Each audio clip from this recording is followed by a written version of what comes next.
Corner Garage Town Hall. It is great, and we want to thank everybody who is involved with the CIAS, especially Dave McLean, Susan Gubasta, and everybody involved for giving us a great stage here. So if you're looking for us, we are in the North Building, 300 level, up the escalator. Hang a right, you'll see 7 gentlemen who are all ready to give you some great knowledge about their individual products at cool hour. And also, if you have any questions, if you're watching on Facebook Live, just write them in, and we'll ask these gentlemen some of the questions. Al, over to you. All right, now these are the people that normally join us on Saturday mornings, but we've brought them in all at the same time to do a live presentation. Mind you, we're live Saturday. Yes, we were. But no cameras, so it's a little different. That's true. All right, well, first I'm going to go through the list and have everybody just say hi, what your name is, and who you represent. This is like to tell the truth. Trevor. Good afternoon, everybody. My name's Trevor Hutcheson. I am with Krown Rust Control in our head office, and I am the sales director for Krown. Okay, perfect. That's a very nice sweater, too, by the way. Agreed. Thank you, Steve. Trevor's back from Australia, so we'll hear some stories later on. I think he auditioned for that, what's the guy's name? I'm not bailing you on this one already. All right. And Darrin's Afternoon, here. everybody. I'm Darrin Bossence. I'm VP of Sales for Sailun Tire, And Sailun Tire is a big, manufacturer of tires. excellent. It's like having him on the air. All right, next we've got Andy Kapadoukakis. Thank you. Good afternoon, everybody. This is Andy Kapadoukakis from LeasBusters.com, Commercial Account Manager. That's so formal, too. I like that. Andy and I were Thank here you. down at VIP night, and we're here today, so that says a testament. You're going to hear some interesting stuff from all these first 3 gentlemen soon. Up next, Geoff Coy, I'm VP of Business Development at Wayfarer Insurance Brokers, that specializes in collector car and RV insurance. and there are some interesting things going on in the RV insurance business, and especially when we get near springtime, which is hopefully coming soon. If you're going to get your classic car out on the road, Jeff's going to tell you some interesting areas to look into. And if your RV happens to need some power, and God, you're you're smooth. not at a live site, we've got Jonathan Schloo here from CarGenerator. That's me. I'm Jonathan Schloo with CarGenerator.com. My job is to light up your life. When the power goes What are out, you, Debbie Boone? almost. I'll sing it later. But when the power goes out, you hook this bad boy up to the front of your car, and it'll power up your house for 50 to 70 hours. And we're For going to when hear the we'll hear Dragon's more Den. about Jonathan because Jonathan, if you watch Dragon's Den at all, Jonathan was one of 5,000 people who was picked, and there's the baby right there. Okay, Al, over to you. You know, for a lot of people, they're probably looking around, and maybe a lot of them are thinking about buying new cars. But, you know, everybody wants a good deal. And we've got Jimmy Matthews here from CarCost Canada. Jim? Hi, I'm Jim Matthews from CarCostCanada.com, and we are Canada's #1 new car online pricing service. So, in other words, people can get the best deal.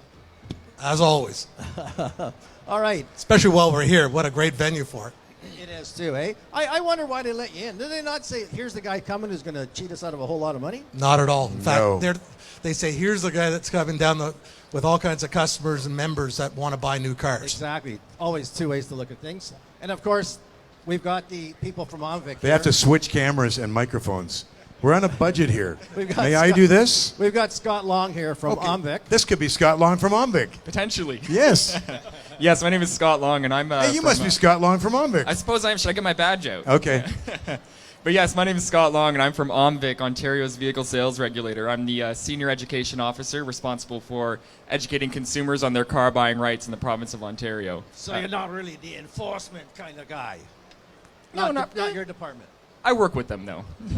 But, you know, all kidding not aside, as if you're looking to get into a car, maybe that you're going to be buying, that could be online, if it's maybe with another company that's got a K and a couple I's, and you want to be careful of it, Scott's got some information, Kijiji, of what could be happening. So let's begin with the questions. right. We need Al, the producer, and your wife just phoned in.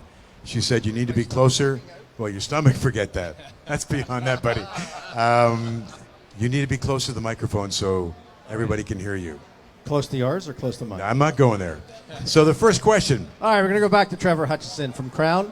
Trevor, you know, all these cars nowadays have so much in the way of electronics. And electronics, for people, they think that's the way to go. But it's not always the answer, is it? No, I would say technology in vehicles is become the buzzword. Electric vehicles, aluminum vehicles, things like that. But when you come to corrosion control technology, electric is definitely not the way to go. So you want to go with old school? No, I wouldn't call it old school because Okay. there's new technology Right. in what's going on in corrosion control. But if you think about electronic methods to prevent corrosion, it's an old school technology that comes from bridges and different things. And so that's one of the real key things. And I would say some of the consumer groups that are here, Yeah. the CAA and other reputable ones, that if consumers actually go and do their research, check with their automotive professional, go to the consumer groups, they're going to find out that they need to be very prudent when they're making their decision as to what they're going to do to protect their sizable investment of purchasing a new vehicle. Well, they obviously talk about the technology that's involved in it, but you're saying it's stuff that won't work on a car. Well, it definitely won't. Matter of fact, going back a number of years, even the Canadian government actually outlawed the marketing of devices such as that because they weren't proven technology, and they had so many industry issues with consumer groups actually filing class action lawsuits and that. So now, has that changed? Sure it has. So what we're encouraging consumers to do is to know what you're actually doing on your vehicle, and don't necessarily get sold on something, get educated on it. Well, true, and it's always best to do your homework beforehand. I mean, but as a shop owner and mechanic, we pop the hood and we see that little black box with the little yellow or red light, but it doesn't help a whole lot. I think a lot of people get sold on the fact that, number one, you don't have to go back for a re-inspection, and number two, it doesn't drip, and those are the two things That's huge. Well, you think about it. If you could tell a consumer you'd never have to go in for an oil change, a transmission fluid flush, Hey, you're hurting my business now, okay? Right? Any consumer would say, "Let me purchase that," and I would do it. And it's really the same principle. Is that we haven't been able to develop technology for that just yet. So consumers need to practice good preventative maintenance. You mentioned earlier about technology and how vehicles are now made with different metals. So, for example, you have the Ford F-150 that has aluminum box on it. Is that something that we need to be concerned about, or is it the aluminum can't rust kind of thought? Well, absolutely it is. It's just different, right? And so vehicle manufacturers are trying to reduce vehicle weight so they can up the fuel economy that vehicles get. But when you do that, then what you're doing is you're actually putting thinner materials in, materials that won't stand up as long. Aluminum is a very corrosion-resistant material, but it's not corrosion-proof. Okay. It just corrodes differently. And when it's alongside a steel product, what happens? Well, then it'll galvanize, right? So then it doesn't, you won't get the brown rust, but what'll happen is you'll see it oxidize, it'll powder over time if it's not protected, right? It's like anything. They're very good materials. Manufacturers are doing a better job building vehicles. They still just need to be maintained. All right. Those words I've marked down in case you wanted to throw me underneath the bus How later do you on. spell galvanized again? G. Starts with a G, and we'll Google it from here We on could in. call it galvanized, and I would get some. Alan Galvanized. There you go. All right, next we're going Second to in, go you'll to. be galvanized. All right. All right, next we're moving over to Darrin Bossence, who is with Sailun Tire. We got a question. That is, what's the difference between a winter tire? It's a quiz, by the way, so you can smile.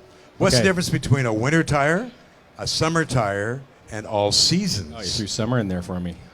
Well, it's going to come sooner or later. The primary difference between a winter tire and a summer and an all-season tire is the compounding and the tread design. So the compounding in a winter tire is more soft, supple, and it will last. It'll actually be softer in the colder temperatures below 7 degrees.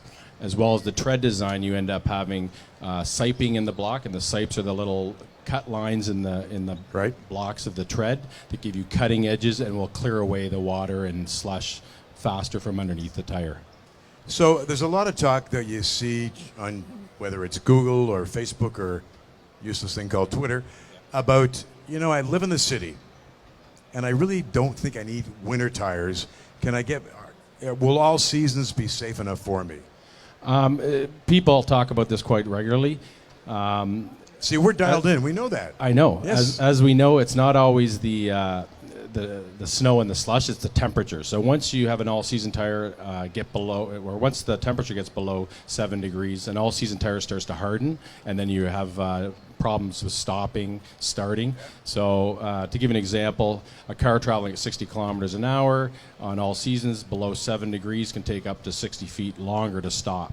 And that could be the difference between an accident and stopping safely. Well, sure. I mean, if you watch, one of the Toronto Maple Leafs hitting the puck down the ice, it just keeps going and going It and slides, going. yes. Because that rubber is hard.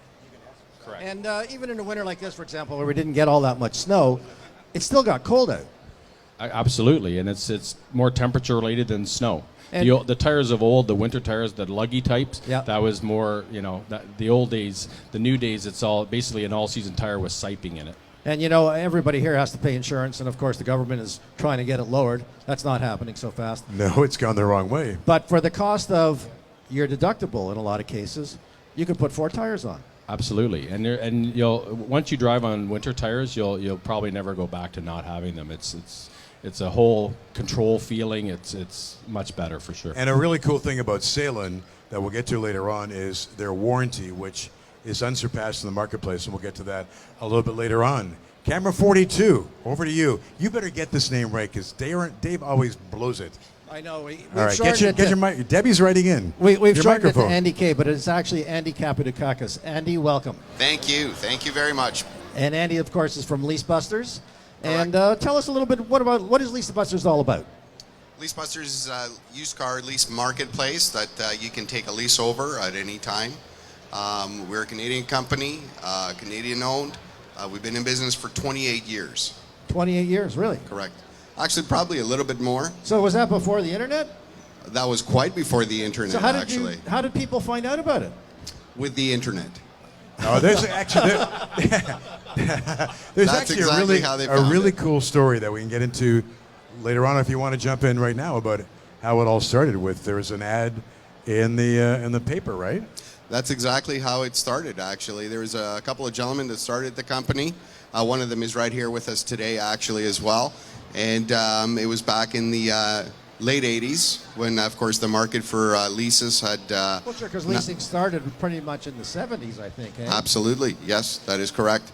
And people were bringing their vehicles back to drop them off because they couldn't afford their leases anymore. And, of course, they figured out that, it's a contract. So, therefore, I have to honor my contract. So what these two gentlemen did is they took out a couple ads in the local newspaper to take over my lease. Boom. And that's how it began. Yep, Because it's again, great. Now, we have somebody who wrote in a question for you, Andy, and it's called, can a lease takeover vehicle be purchased rather than assumed? They can purchase a vehicle, absolutely, if it is in a lease as well. And they have to do it. There is a stipulation that it has to be done before the expiry of that lease. So somebody that actually wants to buy that vehicle, if they see it on leasebusters.com and it isn't a lease, they can actually contact that individual and they can pursue it to buy it. We have a question from the audience, a real audience. What's your name, sir? My name's Evans. Hi, Evans. Hey, guys. You're friends with them now, right? I am. We're going to go have a couple beers and, All right, so we'll all sing Kumbaya pretty soon. All right. Speaking of LeasBusters, I've known of this service for a while. Correct. When I was looking for a vehicle myself, and then I was in the automotive industry, so I understood more of it. But when one purchases or takes over a lease from someone else, okay, does LeasBuster offer a protection, a lease return protection, or does it have to be on the vehicle that you have? Typically, it's the manufacturer that has put you in that particular lease that will offer you like a wear tear package, if you will. That's what you're referring to, I believe. Yeah. At the end of the lease, when you turn it back, and you know what, you don't get dinged for thousands of dollars in fees. Yeah, that is typically the manufacturers. We at LeasBusters, we're a marketing medium. Oh, so you just simply market it. You don't... Correct. We put the two individuals together. Okay, fact, so it has to be in the contract previously before... Previously, correct. Okay. Correct. And there is a fee from the leasing company to transfer it over to the new individual. Yes. So that will be applied to you returning the lease. Yes. Thank you very much. Try to answer. You're welcome. All right, thanks for your question. Well, this is what we do in a lot of cases. It's very similar to getting a used car, okay? And the difference is, of course, is when you get a used car, it has to go through a mechanical fitness certificate, where if you're doing a lease assumption, it doesn't. So if you want some kind of protection, you'd want to get it safetied, or at least have someone go through it to make sure it's good. You can, anybody, it's for you. Actually, No, this is for your own protection. You do the transaction, right? And then Actually, before the transaction, what you should be doing is buyer beware. Yeah, So you want to have the vehicle should checked have- before you buy it. Correct. so it's just like getting a regular used car, but it's a lease. I would have the individual that either is trying to get rid of the lease for you, or yourself talk to the dealer that they got the vehicle from, and actually have them do an inspection on the vehicle. That's good.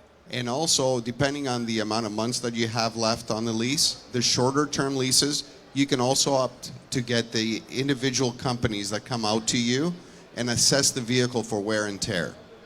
So I'm not stuck with it at the end of the contract. Well, you know before you're going in Right. to the contract, you know what you're going to have to deal with. All right, some great questions I there. wrestle with that. I wrestle with that because should I buy a used car? Should I lease? There's, Well, whether you're buying or you're leasing, to protect your own backside, you're going to have to get that car checked. And that $100 you may spend on an inspection is well worth it. For those of you who Great are... question.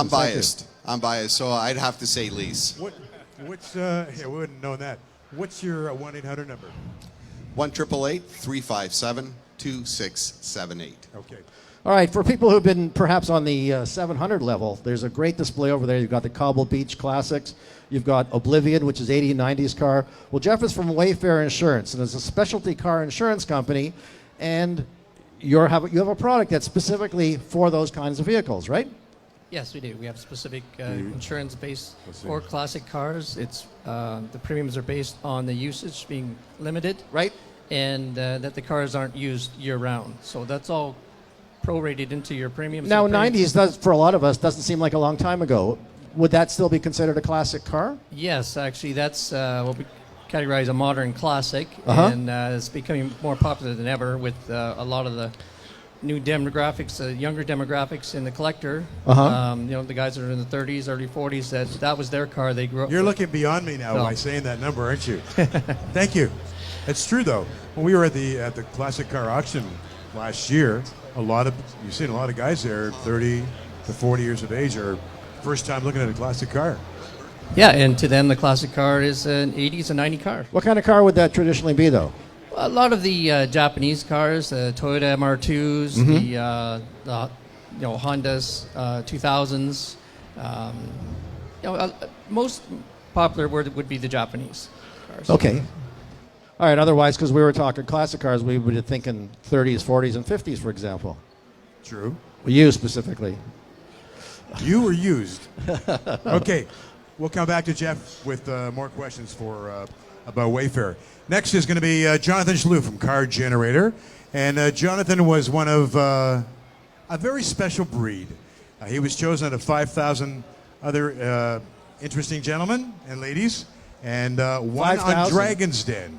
5,000? So, yeah. Really? It's 5,000. Read your notes, for God's sake. But you didn't interview 5,000 people. There's about, on Dragon's Den, CBC's Dragon's Den, there's around 4,000 to 5,000 people that apply. So there's tons of people that apply to Dragon's Den. About 160 actually get a taping, in the studio, and 75 around get on the air, and actually got in the air nationwide. So tell us a little bit about CarGenerator, and what's the biggest value for anybody who's walking around right now listening to this or listening to on Facebook? What can that little gadget do for you? The magic in this box you see here is that this little box hooked up to your car can power your house for 50 to 70 hours. So this is what I pitched on Dragon's Den. And I'm wondering, by the way, do we have any people in the audience that are around 11 years old? Is there anyone that's 11 years old nearby? Well, we've got some people there. There's one. A volunteer? Come on, volunteer. Can I ask for a volunteer for 1 second? Okay, I want to see. Can you lift that up? Okay, why that's important is because that's 11 pounds. And that thing can power your house for 3 to 4 days. Or you can take it camping or whatever. So it's called a, thank you, it's called a car generator. Basically just hooks up to your car. Could be gas, diesel, electric, hybrid. And that thing will power your furnace to keep your whole house warm. It'll run your fridge. It'll run your cottage. What's the invented this. limitation? Why 3-4 days only? Just like, let's because- say it's a major catastrophe. Hydro can't get out to you because you're at your cottage, for example, and there was a big lightning strike. It whacked it. What would stop it from lasting longer than that? That's a great question. So that's how long an average car can idle for. So the thing about motors and backup power, no one thinks about backup power, but when the power goes off, there's only one way to create power. It's a running engine. So whether that's a stinky lawnmower style engine, or whether it's your car, which is super quiet, or it's an electric car, Nissan Leaf or Chevy Volt, this thing will run your furnace or your fridge for that amount of time. And then at the end of that amount of time, you can fill up the gas tank easily before that. But it gives you power. So somebody wrote in saying, all right, you attach it to your battery, but does it run off my battery that could kill the car? That's a great question. So when We I have went, a smart audience here, you know. They when I don't mess went around. on Dragon's Den, Jim Treliving, the Boston Pizza guy, that was his very first question. He asked me, so how long will it last? Will the battery last on the car? And I said, it doesn't use the battery of your car at all.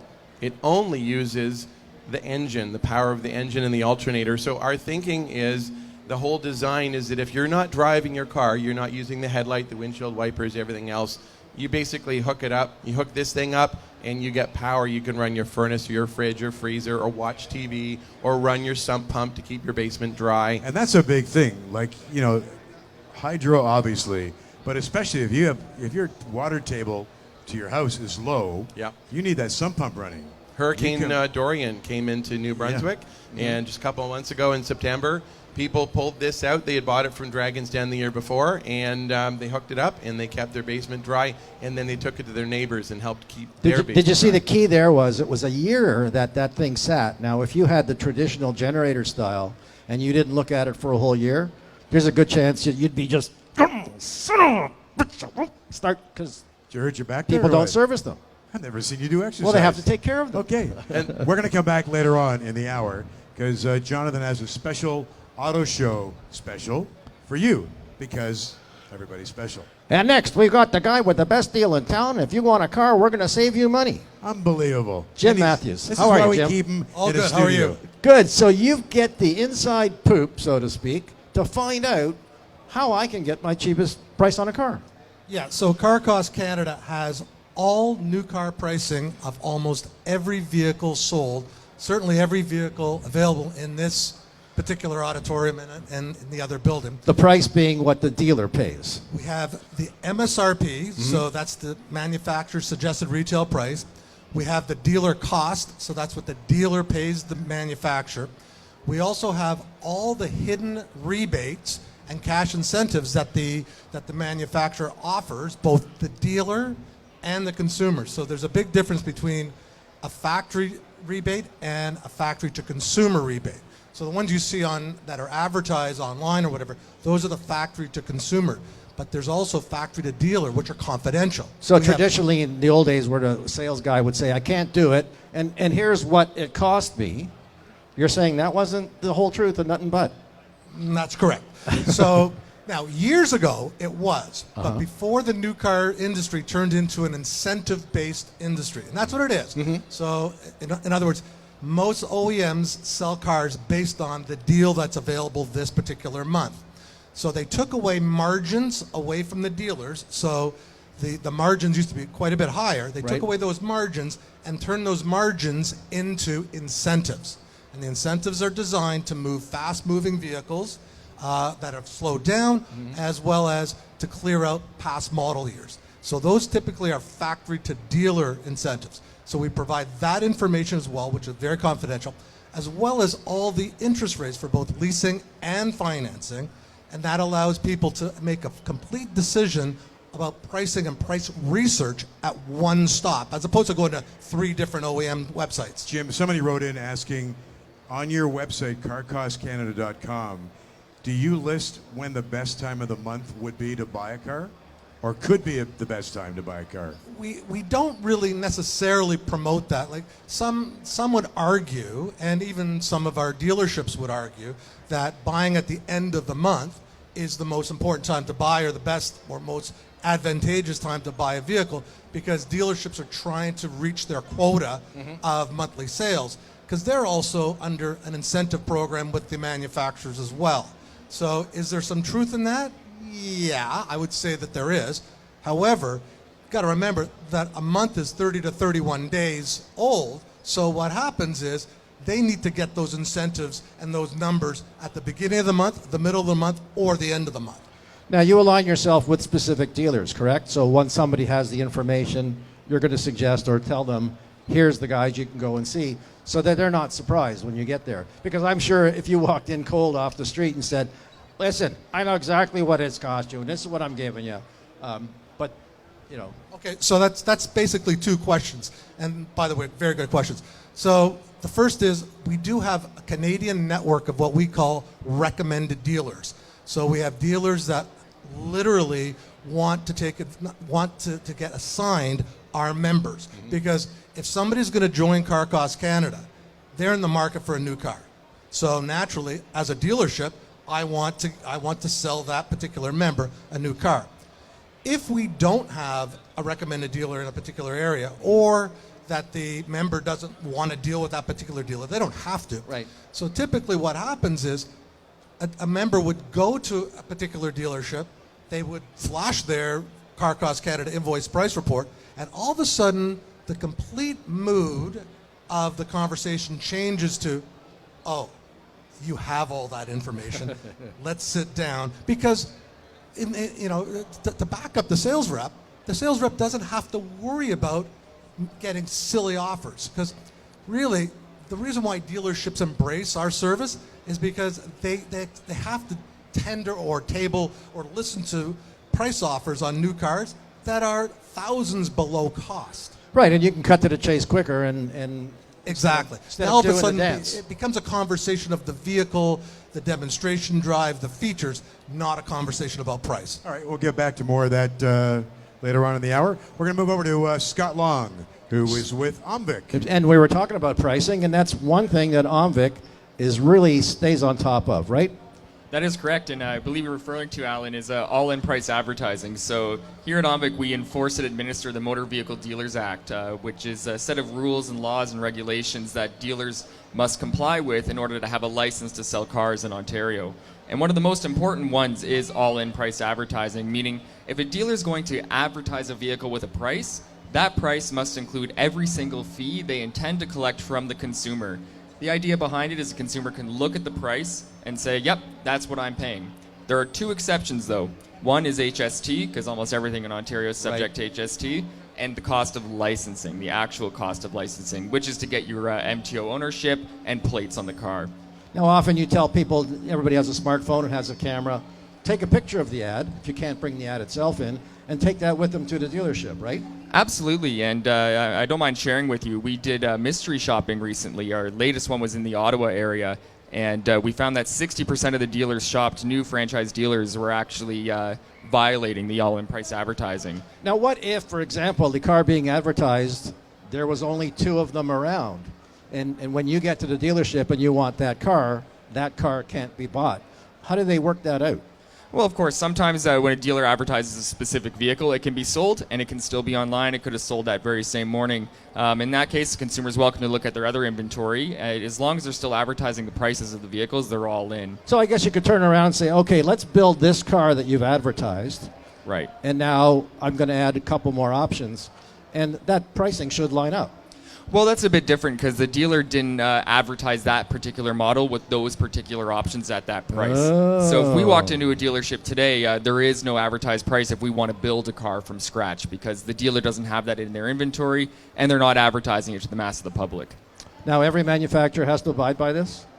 Every single dealer has to abide by this. Manufacturers are exempt from the Motor Vehicle Dealers Act. So when they advertise vehicles, they don't have to comply with all-in price advertising.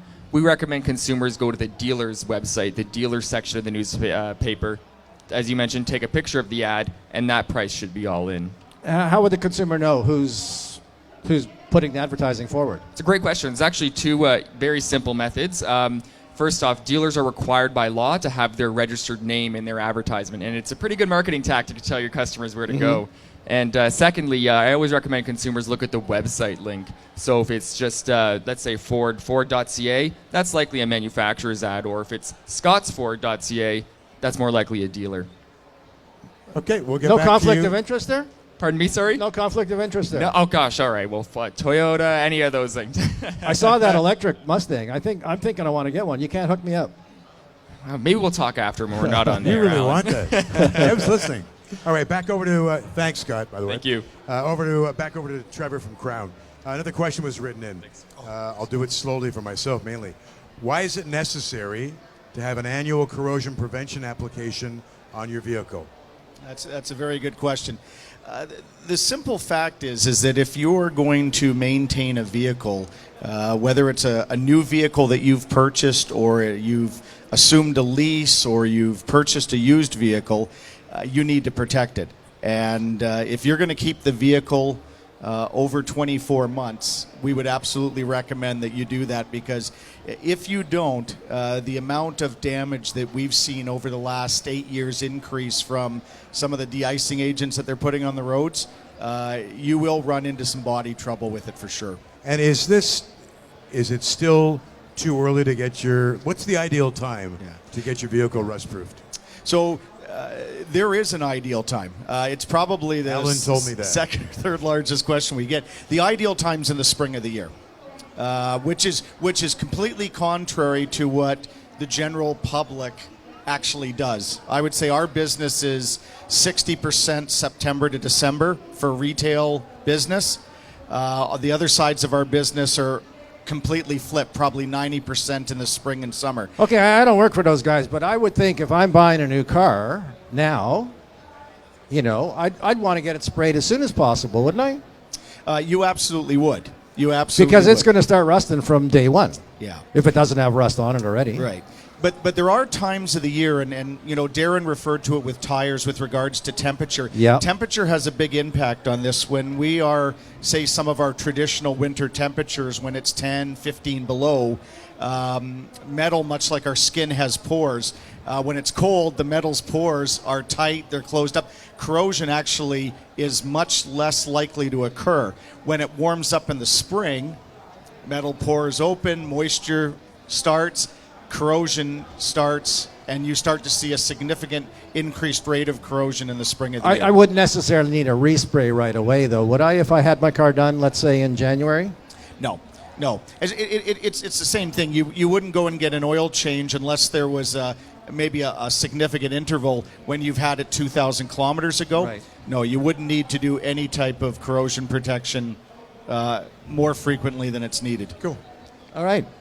That was pretty good. It's a tire man. And, okay, we're going to move on to Trevor. Trevor, That's Darrin. No, Trevor's next to Darrin? let's sail on over to Darrin. Okay. Okay, did you like that? Not really. Now, Sailun Tires, you talk about different tiers or different pricing levels, okay? Something like my outfit. I'm not in a Harry Rosen outfit right now. That's Tier about a 2. tier 15. Like what? It's okay, go ahead. I'm more of a Banana Republic kind of guy. Yes. But at this end of the day, I want to know that, are my clothes going to last just as long? Same thing with yours. Yeah, no, it's there's good, bad, and ugly manufacturers from every country. So Oh, not my when you- outfit. no, not your Okay, outfit. okay, That's your outfit's fine. It's all about you, isn't it? Oh, you talk about good, bad, and ugly. So amongst the tiers, you're going to have, various mileages on different tires regardless of the tier. So Right. what most people are looking for is value. So what we sell is value, or we have, tier 1 performance or tier 2 performance at, tier 3 or 4 pricing. So value as opposed to cheap. Exactly. But although pricing-wise, you guys... Now, if people are interested in Sailun Tires and they're kind of questioning whether they are as good as, you guys done some blind taste testing, so to speak, and put videos online? Yeah, we do it 2 or 3 times a year. We'll bring in basically dealers or the people that sell the tires, the counter staff. Yeah. We'll buff the sidewalls of the tires. We'll bring in a tier 2 or a tier 1 tire. We put them through a road test, through track testing and everything, and then they fill out questionnaires. And basically we perform in their eyes at the same level as the higher tiers. Right, so they don't know what they're driving on. They can only report on how it felt afterwards. Exactly, yes. And they're on your website, right? What's the website? SailunTire.ca. All right, super. Okay, moving over to Andy Kay Hello, from LeasBusters. Here's another question for you. How much does a new car dealership or the leasing company charge for the lease transfer fee? Well, that's an interesting question because it's all over the map. We see transfer fees ranging anywhere from about $450 up to $1,500. As a matter of fact, we just heard of a recent example with a high ultra luxury brand for $2,000. Whoa. And what makes those levels change the way they do? Greed. I think a little bit of that is true. Yeah, absolutely. Maybe a little bit Very more. nice. The leasing companies have a set standard. Let's just say, for instance, BMW has a standard of $1,000, $999 to be exact, in their contract. Everybody should be looking at their contract when they're looking at lease transfer fees. All right, Steve, you know, we keep talking about LeasBusters from a negative aspect, but on the positive side, you know, you guys have a website and you have good cars that people are trying to get rid of. Now, I may be thinking about getting a car, but I'm not quite sure about it. I can get one for only a limited amount of time. That is correct, and that's the best way to do it. We have our clientele that is actually looking for short-term leases on the website. Approximately 18 to 12 months and less is probably one of the best times to get a lease takeover. Somebody else has depreciated that vehicle quite a bit, and you can be the beneficiary of that vehicle. You drive it for a short term. If you like it, you can buy it. And now, in most cases, once you're approved and if there's a buyback possible, I could buy the car, correct? That is correct. You have first right of refusal to do that. Are you seeing any kind of trending in the marketplace where people are moving from a 4-year lease to a 2-year? Interesting question, actually.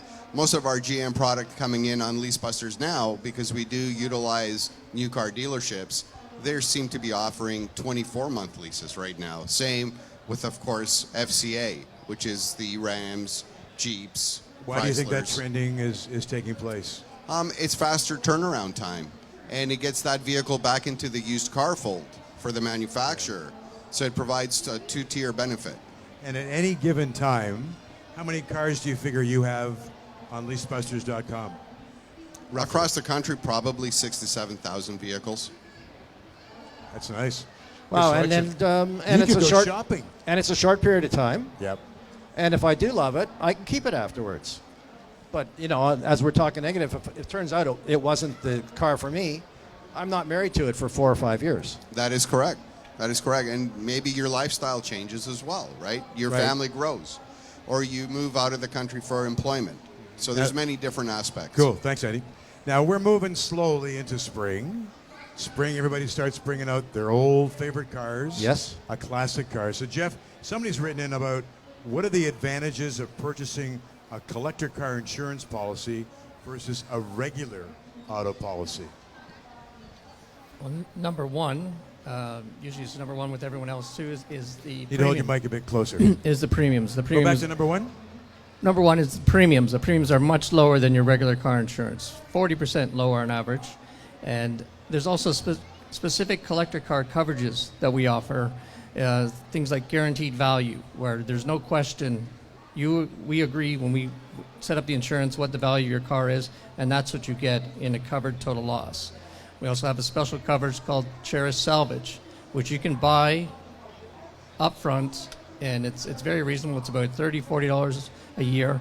And if your car's a write-off, you not only get the money, you get to keep your car as well. Right. Now, besides the insurance business that you guys are in, you're also involved with the classic cars, especially with the various car clubs. So maybe you want to run down and give some shout-outs to some of the car clubs that you're involved with. Yeah, we support about 200 car clubs just in Ontario. And there's a lot of up-and-coming car clubs now where it's an interesting time where the demographics are changing, where we've got a younger demographic coming in, and there's startup clubs now. There's a Highway 11 Cruisers. Yeah, they're There's good. The They got a lot of Oldsmobile great Club. stuff. and very active Mustang, Corvette clubs that are very active with older members and younger members coming up. So it's nice to see that it's carrying on throughout the hobby. Yeah. And Do you know what I was never aware of? I would have thought that, since I'm only using the vehicle part of the time, I only need to have it insured for part of the time. But you guys told me once in the green room about how a vehicle, if it has no insurance on it and it's damaged by someone else, they don't have to fix it for you because you have no coverage. That's right. And So I have my car in the underground and I got Yeah. a cover over it, and Betty backs up and whacks smashes my car. into it and takes off. Betty? You have Betty. Betty. Unless you have collision coverage on it, you have no coverage. So nothing at all. No. So And this then- way you have full coverage all the time with your policy. Right, and that's why the premiums reflect that too. It's like a prorated amount, knowing that vehicles are not driven for 4 to 6 months of the year. Yeah. And any limitation as to how much, time-wise, yes. But could I use it for a daily driver, or that wouldn't be the case? That's the only exception that we don't insure cars that are used as daily drivers. So the misconception is that you can only insure with us if you're going to a car show or Right. an event or a parade or something like that, and that's not true. We want you to enjoy your cars. You can take your car out any day you want, anytime you want, just not as your daily driver, not your Okay. commuter. So next time I get invited to the yacht club, I can drive all the way there. I don't have to worry about it. If my boat's ready for you. All right, we've got a All right. question from the audience. Question. You got to speak into the screen. Yes, hi. My question is for Geoff.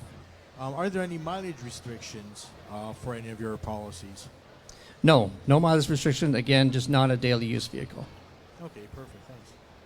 All right, we're going to move back over to Jonathan Schloo from CarGenerator. So we'll get to the little deal you got for the auto show in a second here, but give us an idea of some of the feedback you've had, like one in particular of somebody who's purchased this. Their tush was in a sling because of the storm or whatever. Give us a story that people may want to hear about. Sure. So lots of interesting feedback on CarGenerator.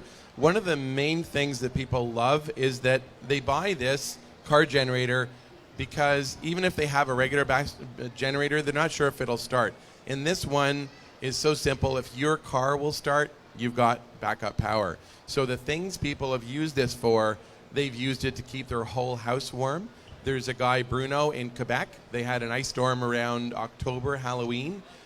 He used it to run his TV. He watched the hockey game. He ran his pellet stove. He loved it. My friend lives in London. They had a power outage on Halloween, actually. None of their street had power. And they used this to light up all their house with their Halloween decorations, and they were the only lit up ones in the street. There's also things like sump pumps. People have used it to keep their basement dry, New Brunswick. So this CarGenerator basically will run your furnace or your fridge at the cottage, to run the pumps in the cottage, lots of different things. What about in the summertime? Air conditioner, you want it to run. A little air conditioner. In some cases, you can run a very small air conditioner with it, but the main thing is to keep your house warm in the winter or to keep your fridge running in the summer. California was huge. We got completely swamped with orders from California because PG&E did mandatory power cuts in California. They had no power. Right. And they're very stringent with emissions in California because they don't want millions of people running the smelly gas generators. So we sold tons of these because you can just use it. It's quiet. The government is actually have in line where you're not supposed to leave your car idle for very long. Do you get around it with this? So a really great question. People ask about CarGenerator. Can you use it, or will you get a ticket for anti-idling? Idling. And the answer on that is we have a standing offer. The first customer that ever gets a ticket will pay it or will fight it, because it actually does not apply. If you're using, under the municipal code, if you're using your car to power an auxiliary piece of equipment, it's not apply. Or if it's an emergency situation, idling doesn't apply. So in all cases, you win. Plus, it's more environmentally friendly to All right. run your car. Let's get to the chase now.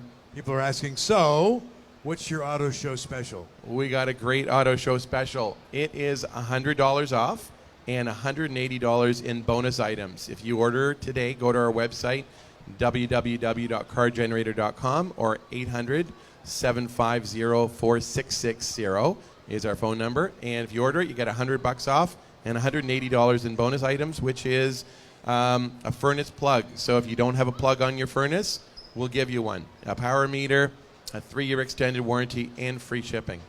Great. And the nice thing is, too, because it's so portable, we saw that 11-year-old pick up the 11-pound unit.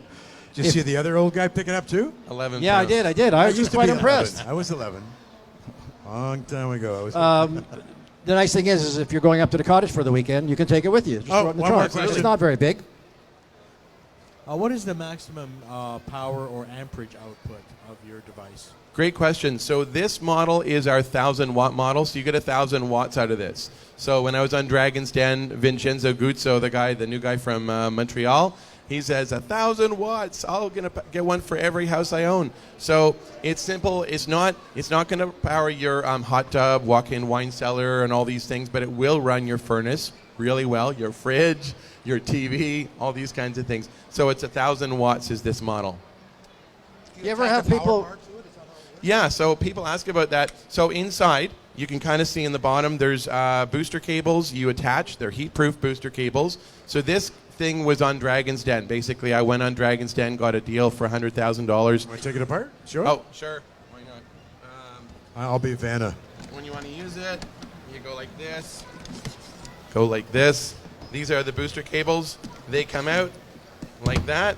And then inside, there's 2 plugs. So there's 2 plugs. You basically plug this into an extension cord, run it inside your house, and this will run your furnace for 50 to 70 hours. So this is called a CarGenerator. I'm actually the inventor of it, and this will run your house. It's very simple backup power. And he has a wine fridge, so that can't go down. That's imperative. I have actually powered my wine fridge with this. So. All right, we're going to move. Thanks, John. We're going to move over to Jim Matthews once again from CarCost Canada. Here's a question for you, Jim. Yeah. Does CarCost Canada assist with trade-in values? CarCost Canada has partnered with a group called VMR Canada, and VMR Canada is another online pricing service, but it prices out used vehicles. So if you've got a trade-in and you're a member of CarCost Canada, you can access this VMR site, which is actually through an API, which is an electronic speaking engagement between 2 websites. You can put in the year, make, and model of your used car, and it will provide you with 2 values, the average wholesale value and the average retail value. And what most people don't know is that when dealers accept or pay for trade-ins, they pay wholesale values. So don't ever expect your trade-in to be worth what you see on Auto Trader or other online used car classified portals, because those are retail prices. Those are the prices that people are looking to buy, and the dealer or the seller is looking to sell these vehicles for. So that's the retail value. The wholesale value is the trade-in value, and that's the number and the amount that the consumer will get for their trade. Now, the nice part about it is, in Ontario and most other provinces, if you take your trade-in value, you're only paying the net difference between the price of the vehicle and the less the amount for your trade. So if the new car is $50,000 and your trade-in is $20,000, you're only paying sales tax on the net difference, the $30,000. So effectively, by trading your $20,000 vehicle in, you may be foregoing maybe $25,000 that you can get for on the open market, but you're getting 13% in Ontario of savings. So 13% on $20,000 is? The difference between the wholesale and retail price of But it's $2,600. So you're actually getting, instead of 20 grand, you're getting 22.6.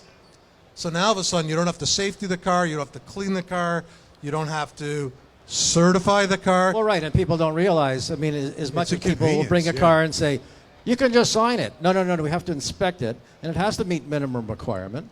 Exactly. And it takes nothing to be $2,000 into a used car. Absolutely. Yeah. So it's, you know what, and if you ever go through any of the online classified portals, Auto Trader or the K and I like that, you'll find that most of the ads, especially in Auto Trader, are from dealerships, because it's literally not worth selling your car privately anymore. Mm-hmm. Because you're just not getting enough. Okay, that's a good segue over to Scott. With this one here, if somebody purchases a vehicle privately, am I protected by OMVIC? That is a fantastic question, and the simple answer is no. OMVIC doesn't have legal jurisdiction to regulate private transactions. So if you're buying privately, I'm glad this has been the kind of topic of conversation here today, is you need to protect yourself. You need to make sure that you're getting your vehicles inspected. You're running vehicle history reports on them, because the last thing you want to do is buy a vehicle that's going to break down next year. $100 today could save you thousands next year. We're actually down on level 800 South here at the auto show, and for those who are listening, I'd encourage you to come take a look at our booth to educate you on the risks of buying a vehicle privately, in particular curbsiders, illegal unlicensed dealers. They go to salvage auctions, buy vehicles, fix them up cheaply, then sell them at massive profits, and you'll never be able to find them afterwards. We have many tips on how to spot them, and in fact, a car at our booth this year that was sold by a curbsider with a rollback odometer. So come take a look at it. And you're seeing that in the garage too. That's a big problem. People are rolling back odometers. Absolutely, yeah. And it's funny, today people often think that it's much more difficult to roll back an odometer because of digital dashboards, when in reality it's actually much simpler to roll back an odometer. We've been seeing an uptick in rollback odometers being sold by curbsiders, not dealers, because this penalties are severe if a dealer sells a vehicle with a rollback odometer and no disclosure. Well, question quickly, if I wanted to get the best price for my used car, and I knew that it had 100K more than it oughta, and I got the odometer rolled back, who would be responsible for it then? So say you trade that into a dealer, Exactly. of course you should probably shouldn't roll back your odometer in the first place. You can be charged by the police. You don't No, know no, I how. understand.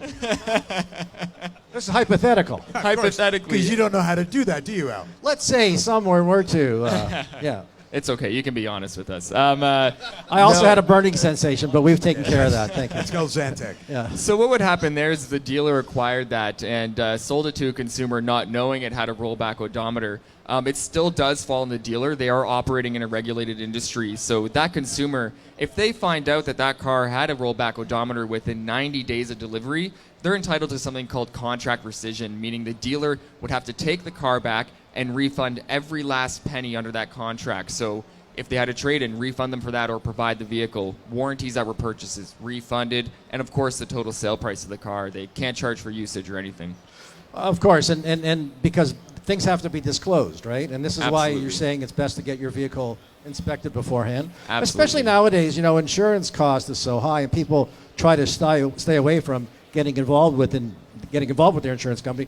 So we've seen accidents, for example, because your car report card is only going to show you vehicles that went through an insurance company, right? That's correct. And vehicle history reports don't often capture absolutely everything that could happen to a car. Right, and then this is where people can take it in, and they'll spend $4,000 or $5,000 out of their pocket just to get it fixed, just to stay away from the insurance Right. company. So when you're talking about taking a picture of it, take a picture of the car, the ad, the odometer, tires, as much as you can.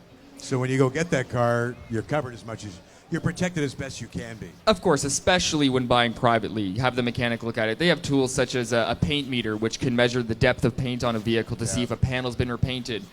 Dealers can do that to alert them to see if this has been damaged over here. Let's take a closer look at this car so they can provide fulsome disclosure to the Beautiful. consumer. Right, because you know what, I find myself, because sometimes the dealers will take that insurance policy claim and really rip and tear the value of that car. Oh, yes, of course. They're required by law. If it damages over $3,000, it has to be disclosed in writing on a contract, which does affect the value of the vehicle. All right, I'm getting a big hook here. We got to move on. We have to talk to Trevor. He's getting angry at you right now.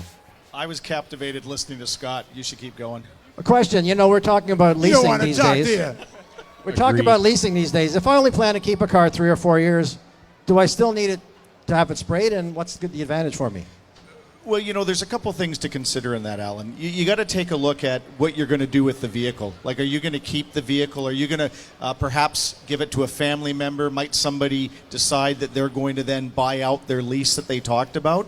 I'd be hard-pressed to tell a family member if they did not intend to keep the vehicle and there was no penalty on the value of the vehicle to put money into it that you don't need to. However, when you do look at leasing a vehicle, for instance, and you are required that the vehicle is maintained in a certain condition, and then a lot of times what happens is people go to turn it back in and they're charged significant fees because they didn't maintain it. So that's really what you need to look at. But you see, like as a company, we're very big on the education of people on vehicle maintenance. And so we want the consumer to know why they're doing it, because once a consumer knows why they're doing something, all of a sudden they turn the second largest purchase they're making into something that's not a money loser, but they can actually really benefit significantly financially from And I it. find myself, because Krown has been around for so long and is a well-trusted company, that it's really a selling point. So when I'm selling my car, I'm quick to say, by the way, I've had it crowned every year, and people are going to add that value to it. Yeah, for consumers, they've started to realize that. But in the fleet industry, for instance, many of we've got about 2,000 fleet customers just in Canada alone we work with each year. But when they send vehicles to auction, that is actually a selling feature to them, and they're able to recoup thousands of dollars on vehicles that are anywhere from a lot of money. 4 to 8 years old Yep. when they're turning vehicles over. And if you look at some of the municipalities that operate thousands of vehicles, that's a big difference to them and their bottom line as to what they can turn and put back into capital expenditures. And as well the savings that they didn't have to pay for and service. it protects you. You know, it's similar to segue here, protecting your car and your tires. Now, Sailun, Darrin, you haven't talked about it yet. Maybe we should in the last few minutes here. Tell us about the unique warranty that Sailun has with their cars. Well, we have a manufacturer warranty like most other tires, but we also have a 30-day trial for most of our models, as well as mileage warranties. So how does the warranty differ from what others have out in the market right now? Basically the trial, there's not many manufacturers that offer trial basis, so you can try the tires for 30 days. If you don't like them, or if there's anything that you dislike about the handling, etc., you can bring them back and get your full amount of money back. What about road hazard? We do have road hazard on a few tires as well. And that basically, if you hit something in the first 25% of wear, if like you hit get a nail, hit something on the road, an obstruction, and the tire blows, we'll also replace that as well. Which is great, because if you're living in a new subdivision, right, where there's when we built a house north of the city years ago, we had tires go. They're the worst, twice, the new subdivisions, and they go, "Hey, that's not my problem." And I really shouldn't. I'd be careful with that voice. So if somebody gets a nail in their tire, as long as it happens in the first 25%, which is typically Murphy's Law where things occur, we'll replace it free of charge. Well, that's when you're really going to feel it, so to speak. Where I just bought them, and now I have to buy another one. I don't want to buy a fifth tire, but I know for a fact that they do pay. We had that last year with a customer's car. Put 4 new winter tires on, and within a month she blew it, and got a new one for free. Cool. Andy K. Is this a speed round? Yes. This is a speed round. It 1 is a 3 minutes speed round. quick. Go. Okay, so what kind of trending do you think you're going to see going forward with people with leasing cars that are getting into a younger demographic, say, I hate being called millennials, but the 30 to 45 market? Where are you seeing the trending shifting to? I would say probably in the next 5 years, we're going to see an increase in people leasing vehicles, because they're only paying portion of that vehicle for the short amount of time that they have it, and therefore they can probably afford more of a vehicle. So in the next 5 years, I'd probably say we're going to go into the upwards of 70 to 80% of people leasing vehicles. And besides that, the cars are being upgraded and new enhancements all the time, and people want the latest and greatest. So they want to be locked into a car that can't do all of these things. Now you'll be able to get out of it. Absolutely correct. Great. One last question for Geoff before we wrap it up. What is cherished salvage coverage? Cherished salvage coverage is the coverage you buy up front when you buy your insurance policy, and it covers you if your car is a total loss. You get your car and the money. So you get to keep your car. You don't have to buy the salvage back from the insurance company. Nice. And it's exclusive coverage that we offer. In a lot of cases, the people who have older cars are hobbyists, right? And they do a lot they of the want to work keep their car, themselves. even if it's a write-off. If they want to keep it, they might want to just keep it for parts. Well, for sure. I mean, you still have a frame, you still have an engine, you still have a tranny. Those would be very expensive parts if I had to go buy them down the road. Yeah. Now I already have them. Okay, as we wrap up this quick hour, let's everybody go through your website for more information. WayfarerInsuranceGroup.com. There you go. Jonathan, I know you're Yes. very bashful, but what's your website again? Our website is www.CarGenerator.com. Your car is a generator. Coolest thing is we actually have a 30-day money-back guarantee. So if you're not sure about it, if you're not happy with it, we don't actually want you as a customer So we'd rather make sure, and we take very few of them back because people just love it. It's very And simple. there may have been some points that we didn't have the time to go through. It's they- on online. Yeah, on CarGenerator.com. Check out our Dragon's Den episode as well. www.cargenerator.com. Jimmy, we want the best price for a car. You go to CarCostCanada.com, and at the end of this month, you can go to the Apple Store or Google Play and download our mobile application. So you'll be able to take your cell phone into a new car dealership with you and get the best deal, get the Great best idea. price. We never talked about the cost to be a CarCost member. By the way, it's really expensive. It's free. Get out. Free. Actually, I'll be there right after the show. It is no charge. So how do you do that? How does that work? It's magic. Okay, PFM. They have to call. That's the idea, Al. It's PFM. Stay with the program. Okay. All-in pricing. How do people protect themselves, Scott? Simply take a picture of the dealer's ad and bring it with you to your dealer. Know your rights as a consumer. Visit our website, omvic.ca, omvic.ca, or come visit us down in Level 800 South, and we can give you more tools. Oh, I have a question. Question from Of course Al in you the do. audience. Let's say I go to some used car lot, because there's lots of them. Is there a way that I could find out if that particular used car salesperson or dealer has been in trouble with you guys before or not? Absolutely. OMVIC is required by law to make all of our administrative action public. So you can search any dealer or salesperson on our website, Yeah. and it'll tell you if they've ever been subject to any charges, discipline, or license revocations. Or their wife, or their cousin, or their brother. If they're Of registered. course. There, you gave him a line. Don't do it. You still there by now. And Trevor, for website information on Krown. You can go to crownwithak.com, and at this time of year, you go to our website. Probably some of the best incentives that we offer for consumers with a lot of added value for your vehicles. Oh, yeah, you have special prices? We have special offers. Price stays the same. Theater tickets? What do we get now? You get movie tickets, salt First you wanted eliminator, free from floor him. mats, wipers. Well, Steve's got most of the floor mats. Everybody wants but it. we Yeah. offer wipers. That's true. Don't tell anybody else. Darrin, for more information about Sailun Tire. SailunTires.ca. It's Sailun spelled Sailun. SailunTires.ca. Which is spelled differently than your name, which is Darrin. Correct. Your family would be happy Yes, they would. if they text in. LeasBusters.com. Beauty, right? www.leasebusters.com. All right, we want to thank everybody. Trevor Hutcheson from Krown, Darrin Bossence from Sailun Tire, Andy Kapadoukakis. I know Thank Dave's you. listening at home, so that's how you do it, Dave. He must be impressed. And you can finish it up, Alan Gelman. We have Geoff Coy from What Was Land Insurance is now Wayfarer. And what's your number? 1-800-461-4099.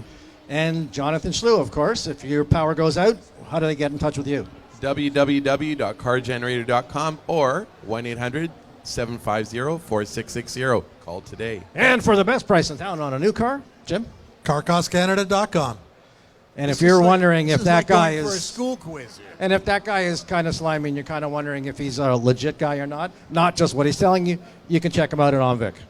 Absolutely. omvic.ca or 1-800-943-6002. You have like wanted sheets on the front page of that website, don't you? No, we Al. don't. No, not... It's time for you to go home, Al. Gotta go. Somebody's calling Steve, you. nice job. Okay, buddy. Thank you, everybody, for joining us. Thank you for listening.